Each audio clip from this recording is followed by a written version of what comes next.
My guess is you're a small business owner who is walking over money. I mean, completely walking over money. What do I mean by that? R&D tax credits, research and development tax credits.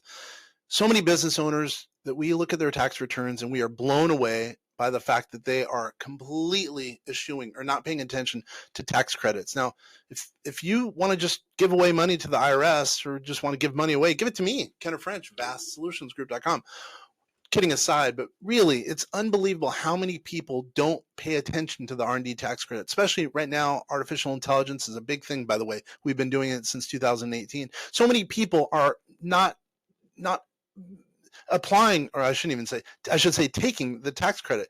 The government is giving people who are doing technology money by R&D credits, and people are not taking advantage of it. It's unbelievable. You can even look back 3 years and get back research and development credits. How about that?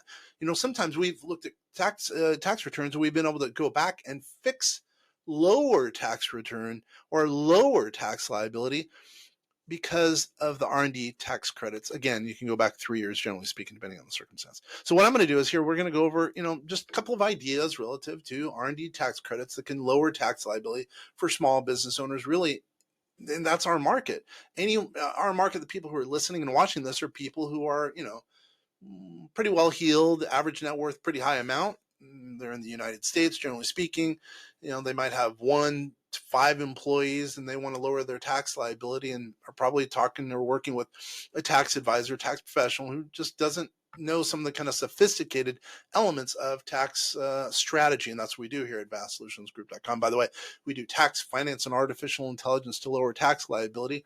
We've been doing it since '69. And then we also just made a strategic alliance with Bob Bloom of Asset Defense Team to form vastassetdefense.com. So now we've come together as basically a merger with Bob. So now we not only do tax finance and artificial intelligence, we also do something as lovely as asset protection, estate planning, putting a moat around your business and around your money. So let's get right to it. Let's go into R&D tax credits. This should, as a business owner, put money in your pocket.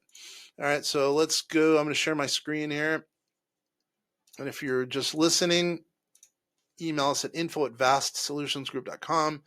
and you will get a copy of this presentation, and we're more than happy to help you with R&D tax credits. Again, Kenneth French with vastsolutionsgroup.com. All right, this is going to be an interesting topic, mainly because I love going back and saving entrepreneurs money based on really what they didn't know they could have done years ago. By the way, I should also mention all this stuff it's in the tax code. So it's not as though we're, skirting any laws. We're not doing anything unethical. It's all out there in the public to see. Everything that we do is, on the up and up. We do everything morally. We do everything ethically and abide by the state and fed regulations. So let's get right to it. What is an R&D tax credit? It's our IRC 41. It's comparative analysis to what they call a base amount. If you do a bunch of research that's kind of trying to help your business, help maybe a technology that's not in the marketplace, there's a numerous level test, you might be given a credit. Might be basically it's a 1-for-1 credit. You spend $1 on R&D credit or on R&D, you don't have to pay $1 of taxes. Does that make sense? So you spend $1 here, you save $1. It's not a deduction where you, let's say, buy a widget for $1, and if your tax bracket, making up a number, if it's 25%, you save $25 on 25 cents in that example. Does that make sense? Now, a lot has changed with the tax credit, and that's why some people are getting confused by it. But really, they're told, they don't qualify. It's too difficult, right? Because it has changed. It's gotten more now with technology. It's gotten a little bit more sophisticated. But the rules in court cases, the IRS actually quite opposite has made it easier to apply or really to take the tax credit. And it's not, everyone says it's industry specific to technology. That's not the case. You could be a real estate agent who's trying a new technology, and that would be, you could potentially get a tax credit for it. And by the way, also many states have their own version. That's way important. I always forget that. Many states have their own R&D tax credit. Who qualifies? That's the down and dirty. So you can be a business owner if you have employees who've performed qualified activities, research and development, trying to push forward on a company's idea that might not work out, well, that could be eligible for a tax credit. Direct supervision of employees who perform those. So let's say you're a business owner and you are overseeing an employee who's doing, something that would get the tax credit. You, as the employer, are spending time. That time is deductible. Not deductible. Mistake is you can get R&D tax credit. I got to remember that. By the way, outside contractual services, if they're in the U.S., that's very important. Generally speaking, if they're in the U.S., that also would get an R&D tax credit. Any company that does, R&D or software development, mainly software, but R&D, and by the way, the reason I say it's done outside the U.S. because it really depends on the circumstance. Usually it's for people who are in the United States. And you can be any company. You could have 1 employee, 0 employees, or have a huge revenue. Everyone hears about R&D for huge companies. You can also be small. And here you go. Corporations, pass-throughs, LLCs, family-owned businesses. Like family offices. Now let's go over some R&D industries, which I won't say popular, but they're at least eligible for R&D tax credits. Architectural and engineering, science, right? Manufacturing, if they're doing something unique in the deployment of a new technology. Construction, same thing. Biotech, here you could, aerospace and electronics. So who do you target? Any industry is eligible for R&D, basically. Any industry where they're paying taxes, startups, automatically pretty much get the eligible for small business taxes, and really, if there's a lot of employees and some are working within the scope of research and development, if you hear patents, R&D department, engineers, you can put together, even if you're a small business owner, you have, let's say, a contractor who's helping out with designing, still tax credit. If you as a business make anything, you might be eligible for the tax credit. That's really to think about. If you make anything, and if you have expenses relegated to designing or product development, that is probably would make you eligible for an R&D tax credit. And if you're trying new products, examples of qualified activities. By the way, it's important for us to remind you, it's not your job as a client to decide what's qualified. It's our job, and then the government's job to say no. It's not as though you have to do an application. You just, and it doesn't increase your audit risk, by the way. Some people say it increases your audit risk. R&D tax credit is completely different than a tax return. Now, there's no evidence out there in the hemisphere, or out there in the ecosphere of taxes, that would state that it would increase your audit because you're having R&D tax credits either turned down or accepted. But it's okay if a company is paid for R&D efforts, by the way.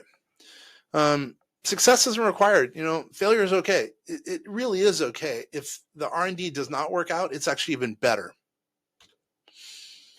Meaning, what I should say is the result of the R&D doesn't work out, it's better. So here we're going over some, qualifying activities. Here's the major test. I'm going to read these verbatim. The company is or has developed a new or improving on an existing product or process, even for internal use, by the way. At the outset or during the course of development, the company encounters challenges with the development. It does not work out then. Number 3, to develop the product or process, the company utilizes a development process which includes testing and the evaluation of various different alternatives. That is what opens it up. That opens up a lot of R&D credits to people and companies. And finally, the company relied upon the principles of physical sciences or computer sciences, AI, etc. So that's the four-part test. Now, let's look at a couple examples of qualifying activities: designing new products, improving new products, increasing the shelf life of a product, modifications to changes in government regulations. Okay, let's look at designing processes that really makes it as a qualifying activity. If you establish a new factory or product line, for our clients, product line. We have a number of different people who are doing performance enhancing foods as an example. Well, that's an R&D tax credit you should at least know about. Developing software. This is the big one. Let's talk about that. So regardless if you use it internally or sell it, because right now we're doing a bunch of AI improvements on our model that we call Einstein, and pretty much every activity that we do is deductible. Tax credit eligible, or that we would get a tax credit for it. Tracking software. You get it? You get me? Designing algorithms or AI to automate almost any process, but really manufacturing process or service process. Let's go over some examples of some high technology, right? Some facts. Let's say you have a C Corp, one location since years ago, 2005, design and manufacture silicon chips, right? Let's say the income is 984 grand. This is a numerical or statistical example of what you should be thinking about as an example for saving dollars via tax credits. So here, taxable income, 984,000. How the credit helps. This is really where the rubber meets the road. Total eligible costs, 18,195 grand. Employee wages, 16 million roughly. Supply costs, 68,000. Outside vendors, 1.8 million. So tax credit of $1 million. Okay, you get a tax credit of $1 million. So $98,000 of this year's credit can be used for the next year. Okay, $98,000. So how does the credit help in this case? The R&D credit of $1 million. Okay, $1 million. The unused R&D credit is 98 grand, as I mentioned earlier. Okay, so what is it? I mean, think about that. Whoops. Oh, why did I just do that? I just deleted the page. What's the element there, right? It's the net income. It's the bottom line income. And it's not as though you're going to get audited as a result of all those numbers. What happens is your tax professional puts it on the return, right? There is additional paperwork. It costs you a little bit of money, but the money comes in by far over and above that to net you more money. So let's go over the qualified small business. You got to have less than 5 million in sales and for the payroll tax credit, 5 years old. Okay. And there's a lot of companies in this camp. Can be applied against employer portion of the FICA up to 250 grand a year, right? Unused portion can be used in the following years, going forward. So a common scenario, new company, not making any money, has lots of employees, needs all the help they can get, payroll tax credit. I'm not going to go over the specifics, but bottom line, you save a bunch of money by the payroll tax credit. Let's go over some considerations for you as a business owner. Are you developing or designing new products? Yes or no? Are you improving existing products? Yes or no? Are you using software development? Yes or no? Probably you are, by the way, especially if you're doing AI. Has your product improved at all based on the research you've done? Okay, now you're getting where I'm going. The R&D tax credit can reduce your federal income tax and or payroll tax. By the way, as a reminder, some states offer this same tax credit. So, and you can combine them, by the way. It's not as though you can only have one. You can have state and federal tax credits. And there's no limit. There's no limit. So let's go over the additional value. There's expirations, they differ federally. So you got to look at the different scenarios of what tax credits to take and when to make sure it makes sense. And sometimes it does make sense to go looking backwards 3 years, and sometimes it makes sense to use those going forward. So, you have to talk to your advisor about some of the specifics there. I'm not even going to go over the basic case studies, but it's obvious that it works out on a net basis to at least look at R&D tax credit. I'm going to jump forward a little bit. I'm not going to talk about some of the other tax credits that are available. R&D tax credits it's just something that so many people don't think about, that it makes sense to at least think about and go talk to your advisor. Now, I'm going to go over, I put together a checklist for identifying tax saving opportunities, and I looked at the most valuable one, R&D tax credit. Architects, they, without a doubt, especially now, should be looking at R&D tax credits. Engineers, manufacturing. But for us, our sweet spot, small business owners that are now deploying AI software and technology, and really that basically is the analogy for AI. If you're using AI in any shape or form or fashion, you should without a doubt, be looking at applying for the R&D. Again, I keep saying applying. You should be taking the R&D tax credit. Now, what I'm going to say is this has been a huge deal. You stayed with us this long learning about tax credits, but I think now that you're figuring out that, whoa, wait a minute, I can save some dough because I'm going to look at these R&D tax credits. Now, not only is this idea a good one, we have a lot of other ideas. I just recently did a presentation on 453As. If someone's selling a business, they can lower their tax liability on defined benefit on captives. Money doesn't have to go from the business owner to an insurance company. Instead, it could go from the business owner to the business owner, their own selves, in effect. A lot of ideas. We've been around since 1969, so some of the specifics of what we're doing are trying to lower tax liability for business owners legally, ethically, and morally by basically researching whatever the big companies are doing. We're trying to bring it down to the little company, the small entrepreneur, the ma and pa, who are making, well, still a pretty good amount. Ma and pa is pretty rich, would be pretty rich, by the way. But at the same time, they're not getting the consultation they need. R&D tax credit's one of them. And as I mentioned, 453, and there are so many things that the small business owner is not learning when they're looking at taxes. They're not, and taxes are going to be one of the biggest expenses. So if you could lower that expense by, spending just a short amount of time looking at your taxes, at your finances to lower your tax liability, you'll be that much better off. I wrote a book, free bonus for you, The Entrepreneur's Manifesto, a collection of smart financial advice. Email us at info@vastsolutionsgroup.com, info@vastsolutionsgroup.com. Free copy of your book, going to be sent very quickly. And by the way, as a matter of fact, if you have any questions, if you need any help as a result of you watching this video, listening to this video, 30 minutes free. We're not going to charge.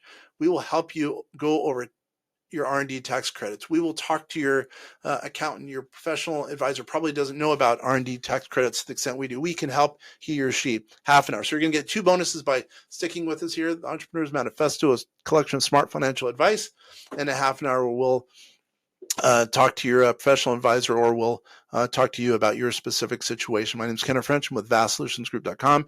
Again, we've been around since '69. We're here to help you. We love getting referrals, so if you know of someone else who can benefit from this, we love it. And more than anything, thank you for taking the time to listen and watch this. It's been a pleasure. Once again, Kenneth French, I'm out.